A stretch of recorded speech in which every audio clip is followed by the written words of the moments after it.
Hello, everyone, and welcome back to numerical analysis. Today we're going to talk about numerical differentiation. Essentially what we're talking about is computing the values of derivatives of functions using a computer. And remember what our approach was when we first did this in calculus. That we said the derivative of a function y equals f of x at the point x of 1, f of x of 1. The derivative is the slope of the tangent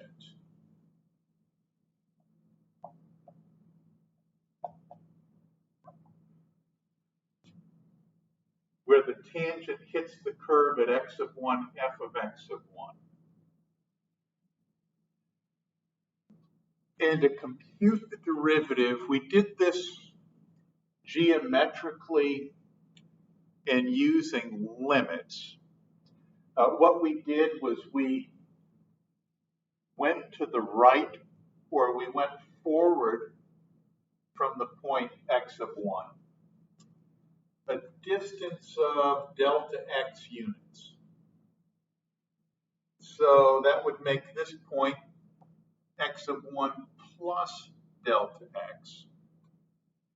And we would plot the corresponding point on the graph of f of x of 1 delta x, and f of x of 1 plus delta x.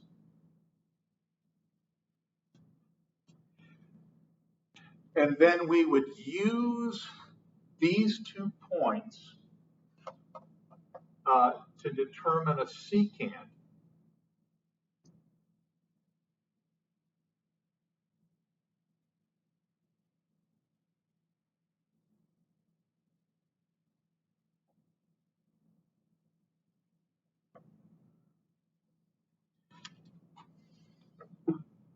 And our approach would be to say this: the derivative at the point x of 1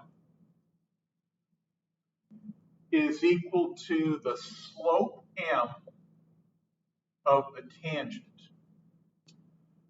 Well, do we know what the slope of the tangent is? We said we didn't, because this tangent is a line, and in order to compute the slope of a line, we need to know 2 points on the line, and then we can use the slope formula, y2 minus y1 over x2 minus x1. And we look at the tangent and say, we only know 1 point on the tangent. We can't compute the slope. And we said, but you know, this secant here, we do know the slope of the secant, and we can use the slope of the secant to approximate the slope of the tangent. And that's what we did.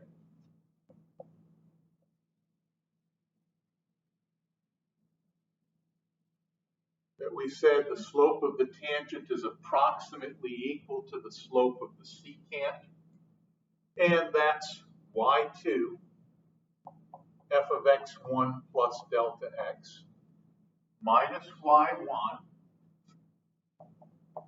f of x of 1 over the difference in the x coordinates, x of 1 plus delta x minus x of 1. And that equals f of x1 plus delta x minus f of x1 all over delta x.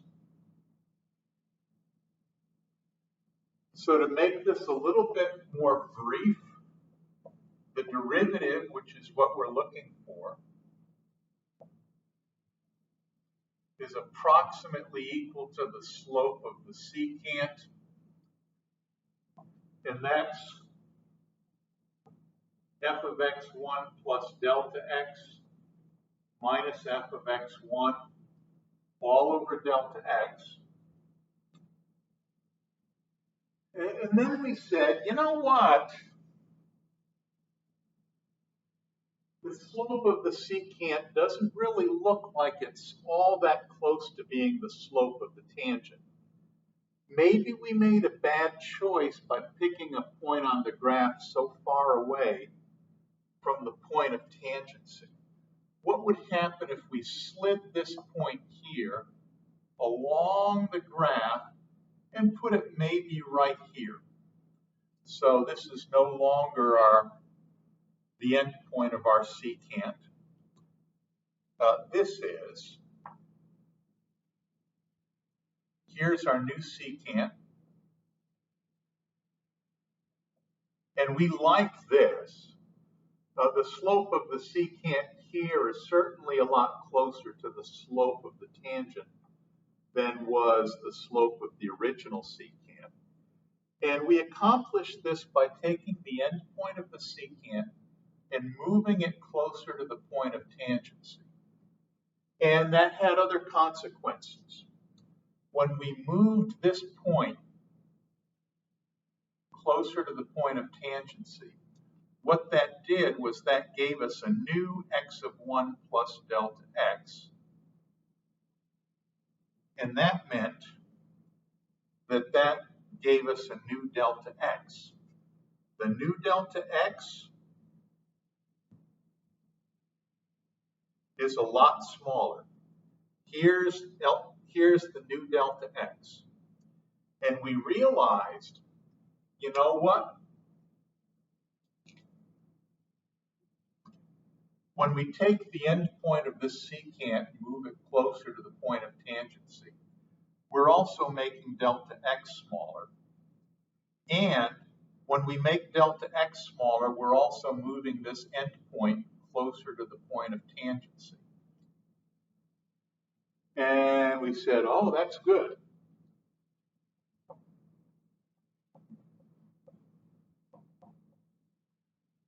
So to get a better approximation,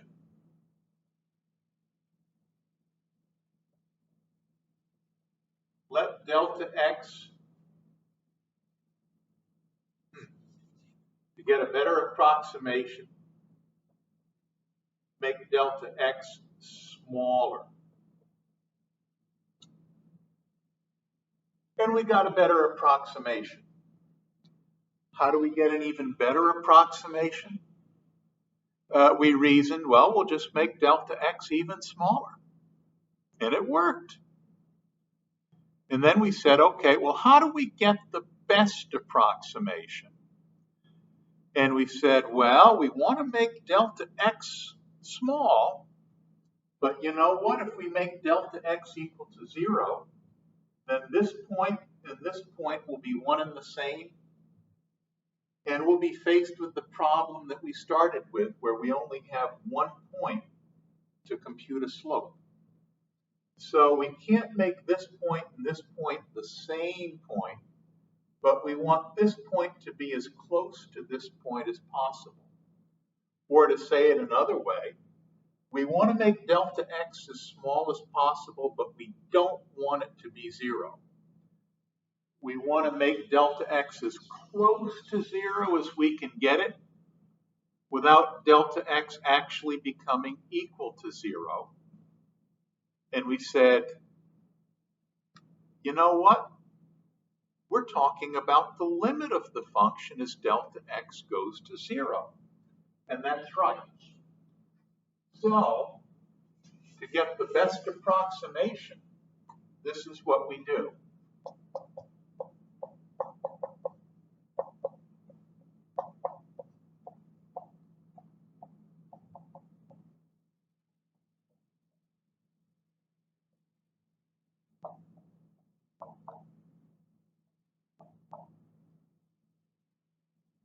To get the best approximation, let delta x go to 0. And in that case, we get the derivative exactly.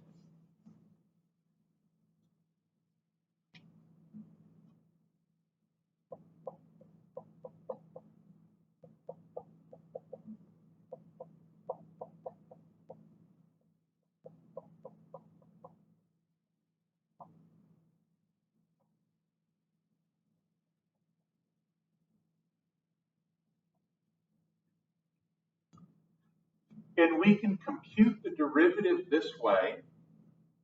This is called the forward difference method.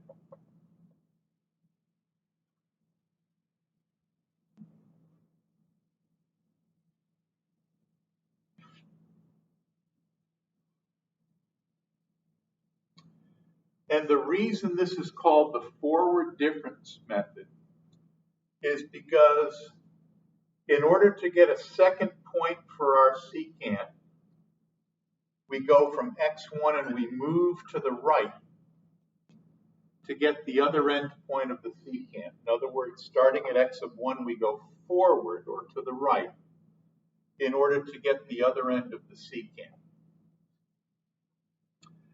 Now, this method works pretty good. Nowadays, we have computer algebra systems that can compute the differences, can compute the derivatives of functions that can be written algebraically, like f of x equals x squared, f of x equals x cubed. If we have a computer algebra system, we can compute the derivative of f of x equals x cubed, and we'll get 3x squared. We can compute the derivative of sine of x, and we'll get cosine of x. We can compute the derivative of sine evaluated at x squared, and we'll get 2x times sine of x squared. Let's see, what will we get? We'll get cosine of x squared times 2x. That's what we'll get.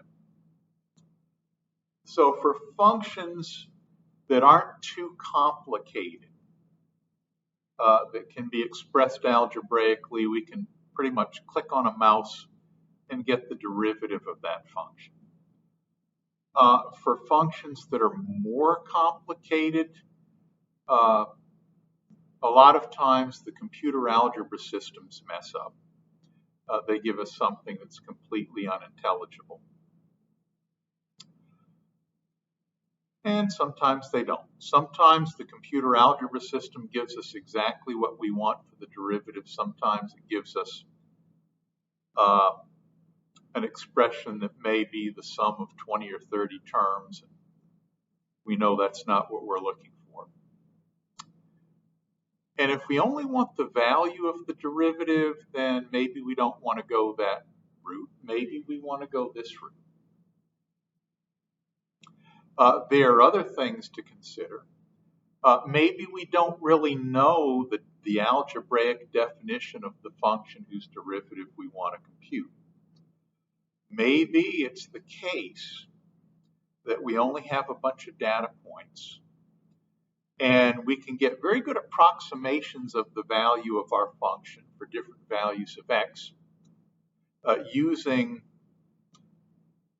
our approximation functions that we might get from Lagrange polynomials or something like that. But we don't really know the identity or the definition of our function. In a case like that, we want to compute the derivative numerically, and this is one way to do it. There is a problem. It's not as much of a problem as it used to be because we can get double and triple precision variables, and round off error and so forth doesn't kill us as much as it used to. But the thing is, we would simulate the limit process by letting delta x assume smaller and smaller values. And then when we get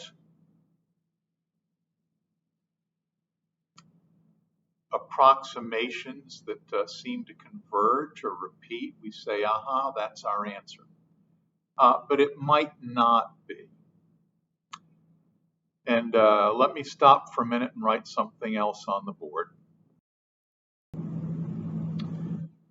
Here's what we can do. To simulate computing the derivative numerically, we can compute successive approximations of the derivative.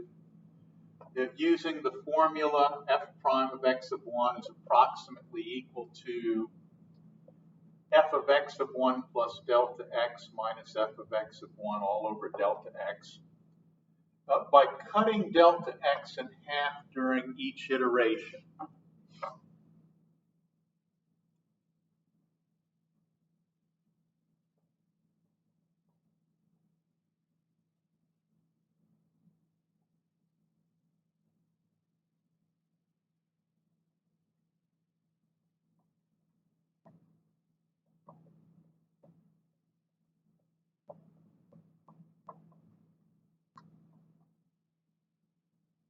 And then we can just quit when successive iterations differ by less than our tolerance.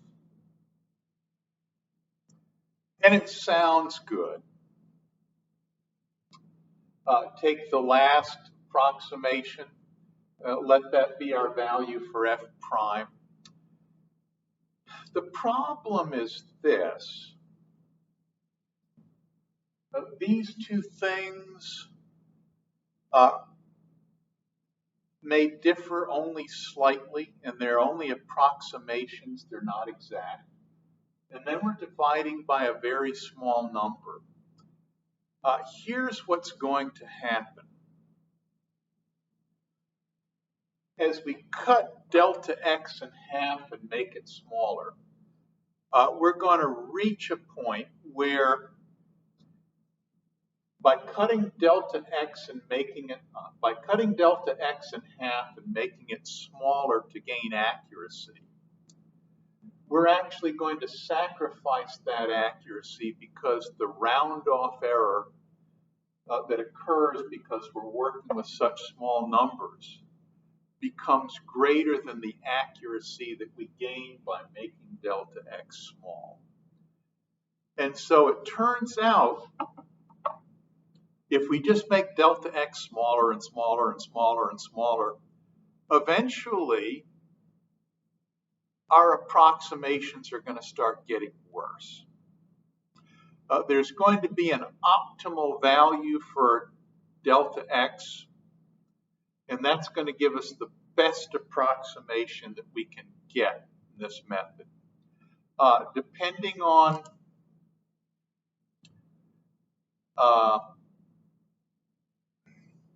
I can't think of the word, the accuracy, the precision of the variables and the functions that you're using.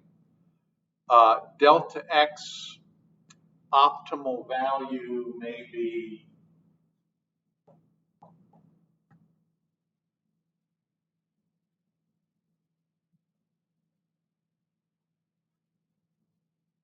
something like that. May not be this good. The optimal value may be closer to 0.01. And that may not get us where we want to go.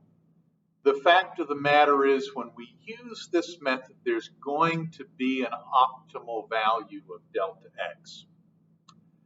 And when we get there, we just need to stop. Now, if we have an idea what the optimal value of delta x is, then why go through all of this rigmarole about cutting the value of delta x in half each time and doing successive approximations? We can just do this. We can just approximate f prime of x.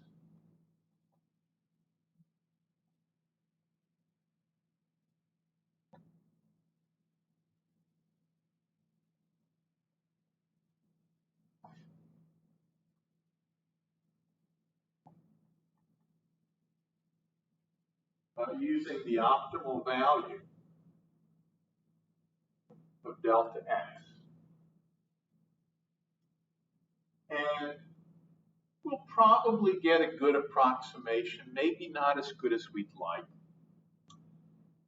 So there is another thing that we can do to help us get a better approximation.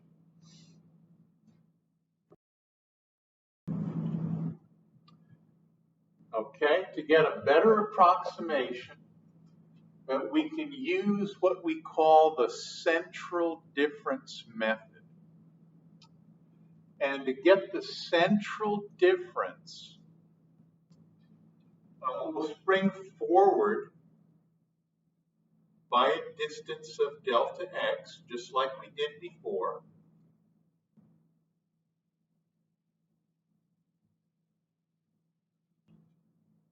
But we'll also go backward the same distance.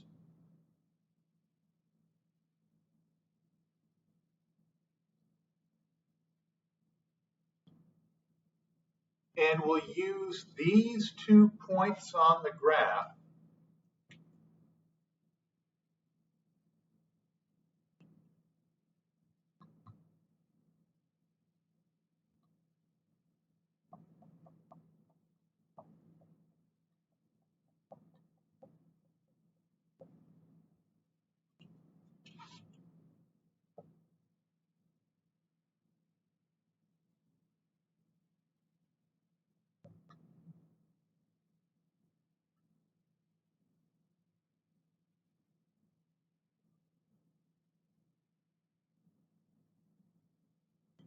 that we'll use these 2 points on the graph to draw what we're going to call a chord. Our strategy here is to use the slope of the chord as an approximation of the slope of the tangent. And we can tell right here that even for large values of delta x, the slope of the chord is going to give us a pretty good approximation of the slope of the tangent. So that's our scheme. The derivative f prime of x of 1 is equal to the slope of the tangent, and that's approximately equal to the slope of the chord. And let's see, that's y2 minus y1, isn't it? y2, f of x of 1 plus delta x, minus y1, f of x of 1 minus delta x,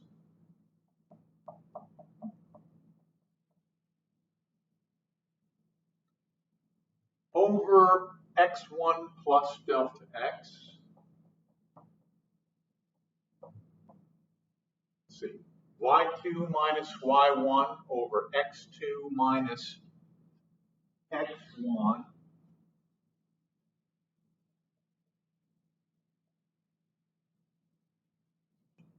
And the reason that we call this the central difference method is that the x coordinates for our endpoints of the chord are centered around the x coordinate of the point of tangency. And we could also say that the endpoints of the chord themselves are centered around the point of tangency. So we call this the central difference method. And we can simplify this a little bit.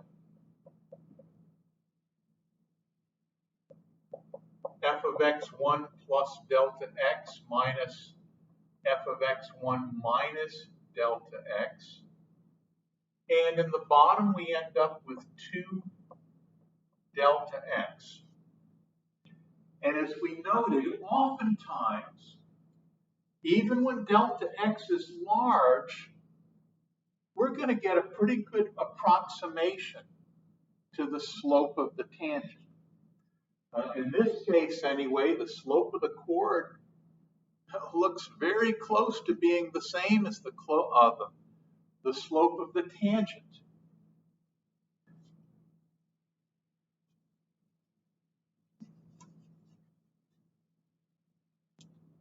And of course,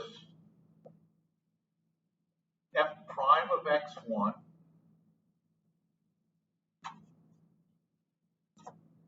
is equal to the limit as delta x goes to 0 of this expression.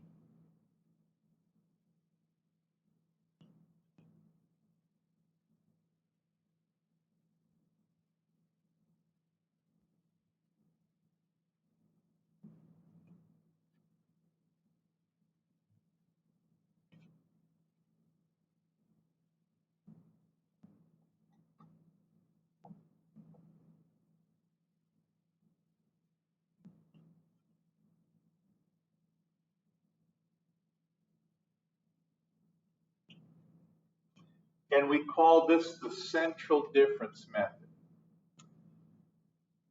Now we might look at this and say, well, why didn't they ever teach us this in calculus anyway? If we can compute the derivative this way, why didn't they ever teach us that in calculus? And the answer is, in calculus, when we compute the limit analytically, we can get the exact value of the derivatives. We don't have to rely on approximations. Those functions that we can compute by letting delta x go to 0 and computing the limit, we can get those exactly using either the central difference method or the forward difference method. And the forward difference method is a little bit easier to use, a little bit less complicated.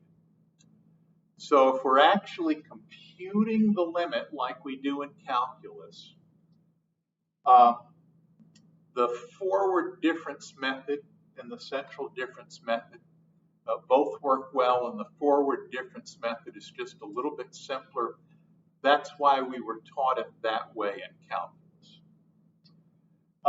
Here, what we're trying to do is approximate the process, but we're trying to simulate the process of letting delta x go to 0.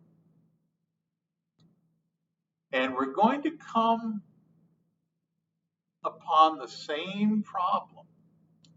We're going to reach that optimum value of delta x beyond which, if we make delta x any smaller, we're actually going to be trading off accuracy. Well, if we make delta x smaller, we're going to be trying to gain accuracy at the expense of round-off error becoming greater than the accuracy that we gain. We trade off accuracy and I'm not saying this very well, but we have the same situation. Beyond that optimal value of delta x, if we try to make delta x smaller, the accuracy that we gain is outweighed by the round-off error that we get because we're working with such small values here, and we're not going to get exactly f of x of 1 plus delta x, and we're not going to get exactly f of x of 1 minus delta x. So we still have the same situation here where there is an optimal value of delta x. And now we're wondering, well, if that's the case, then why are we using this method? We're using this method because even with large values of delta x, the approximation is going to be a lot better than the forward difference method. The optimal value of delta x is going to be the same in both cases, forward difference and central difference. But central difference will give us a better approximation. If we take the optimal value for delta x and plug it in here, we're going to get a better approximation than if we take that same value of delta x and plug it into the forward difference. So, hang on a second. So here's the bottom line. To approximate the derivative, evaluate the central difference at the optimal value of delta x. And we'll play around with this with some homework examples.